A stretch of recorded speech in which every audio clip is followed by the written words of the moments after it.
నగరంలో ప్రమాద గంటికలు మోగుతున్నాయి. ఇటు చలి తీవ్రత, అటు రోజురోజుకి క్షీణిస్తున్న వాయు నాణ్యతతో ప్రజలు అనారోగ్య పాలవుతున్నారు. ముఖ్యంగా నగరంలోని పారిశ్రామిక వాడల్లో కాలుష్యం ప్రమాదకర స్థాయికి చేరుతున్నట్లు సెంట్రల్ పొల్యూషన్ కంట్రోల్ బోర్డు స్పష్టం చేసింది. ట్రాఫిక్ ఎక్కువగా ఉన్న ప్రాంతాల్లో పెట్రోల్, డీజిల్ వాహనాల పొగ వల్ల మరింత పెరుగుతుందని పర్యావరణ నిపుణులు తెలిపారు. దీనికి సంబంధించిన మరింత సమాచారం మా ప్రతినిధి ప్రియాంక అందిస్తారు. రోజు రోజుకి ట్రాఫిక్ పెరుగుతూ వస్తుంది. మరోవైపు చలి తీవ్రత కూడా ఎక్కువగా ఉంది. ఇలాంటి సమయాల్లో వాయు నాణ్యత కూడా క్షీణిస్తూ వస్తుంది. దీంతో ప్రజలంతా కూడా అవస్థలైతే పడుతున్నారు, అనారోగ్య సమస్యలు అయితే ఎదుర్కొంటున్నారు. ప్రస్తుతం చూసుకున్నట్లయితే కూడా చాలా వరకు దగ్గు, జలుబు, అలాగే తుమ్ములు, జ్వరాలతో కూడా అవస్థలు పడుతున్నారు ప్రజలంతా కూడా. ప్రస్తుతం నగరంలో అయితే ప్రమాద గంటికలు మోగుతున్నాయి. వాయు కాలుష్యం ప్రమాద స్థాయికి అయితే చేరుతుంది. తాజాగా ఎయిర్ క్వాలిటీ ఇండెక్స్ 220కి చేరుకోవడంతో కూడా పర్యావరణ నిపుణులు అయితే ఆందోళన చెందుతున్నారు. వివిధ ప్రాంతాల్లో గాలిలో ధూళి కణాలు, పార్టికల్ మ్యాటర్ 10, అలాగే పార్టికల్ మ్యాటర్ 2.5 పరిమాణాలు అయితే అమాంతం పెరిగిపోవడంతో ఆస్తమా రోగులు, వృద్ధులు, చిన్నారులు ఊపిరి తీసుకోవడంలో కూడా తీవ్ర ఇబ్బందులు పడుతున్నారు.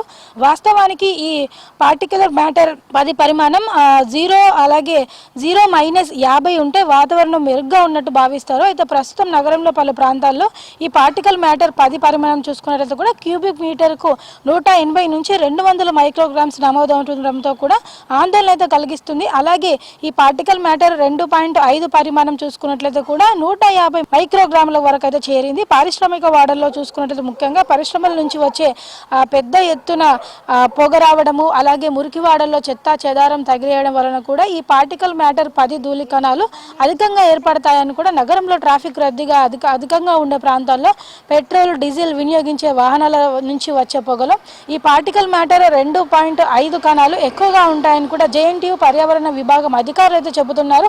ఇక పారిశ్రామిక వాడల్లో చూసుకున్నట్లయితే కూడా కాలుష్యాన్ని తెలిపే మెషిన్లు ఏర్పాటు చేయడం, అలాగే రియల్ టైం కాలుష్యాల స్థాయిలను పీసీబీ నిరంతరం పర్యవేక్షించడం ముఖ్యమని కూడా పర్యావరణ నిపుణులు అయితే సూచిస్తున్నారు. పెట్రోల్, డీజిల్ వాహనాల నుంచి వచ్చే వ్యాక్యులర్ పొల్యూషన్ అరికట్టేందుకు ప్రభుత్వం ఎలక్ట్రిక్ వెహికల్స్ను మరింతగా ప్రోత్సహించాల్సిన అవసరం ఉంటుంది అన్నారు.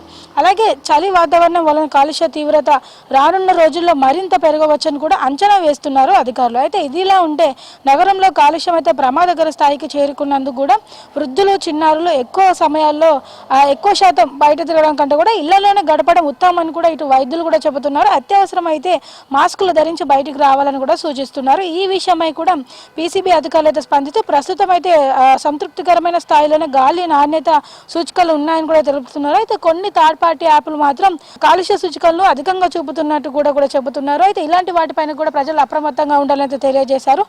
నగరంలోని బొల్లారం, పారిశ్రామిక వాడ, అలాగే విశ్వవిద్యాలయం పరిసరాలు, పటాన్ చెరువు ఇలాంటి ప్రాంతాల్లో ముఖ్యంగా కాలుష్య సూచికలు ఉన్నట్లు కూడా కేంద్ర కాలుష్య నియంత్రణ మండలి గణాంకాలు అయితే స్పష్టం చేస్తున్నాయి. ముఖ్యంగా చూసుకున్నట్లయితే కూడా ఈ వాతావరణంలో కాలుష్య స్థాయి ఎక్కువగా ఉంది కాబట్టి ప్రజలంతా అప్రమత్తంగా ఉండాలని, ముఖ్యంగా ఎవరైతే ఈ చలికి తట్టుకోలేకుండా ఉంటారో చిన్నపిల్లలు, పెద్దలు, దాంతోపాటు ఆస్తమా రోగులు ఉంటారు, వాళ్ళంతా కూడా అప్రమత్తంగా ఉండాలని కూడా చెబుతున్నారు. దీని వలన కూడా అంటే తీవ్రత ఎక్కువగా అవుతుంది, అనారోగ్య సమస్యలు ఎక్కువ వస్తాయి కాబట్టి. అలాగే ఈ చల్లగాలులు, దీంతో పాటు ఈ నాణ్యత లేని గాలి ఇదంతా పీల్చుకున్నట్లయితే కూడా ముఖ్యంగా ఈ అనారోగ్య సమస్యలతో బాధపడుతున్న వారికి ఇంకా సమస్య తీవ్రంగా అయ్యే అవకాశం ఉంది. లంగ్స్ కూడా ఇన్ఫెక్షన్ అయ్యే అవకాశం ఉంది కాబట్టి బయటికి వెళ్ళేటప్పుడు తప్పనిసరిగా కొన్ని జాగ్రత్తలు తీసుకోవాలని, మాస్కులు లాంటివి ధరించాలని, వీలైనంత వరకు కూడా ఉదయం సమయాల్లో ప్రయాణం చేయకుండా ఉండడమే ఉత్తమని కూడా ఉన్నతాధికారులు అలాగే పర్యావరణ శాఖ అధికారులు కూడా తెలుపుతున్నారు. వీడియో జర్నలిస్ట్ రవితో ప్రియాంక, HM టీవీ, హైదరాబాద్.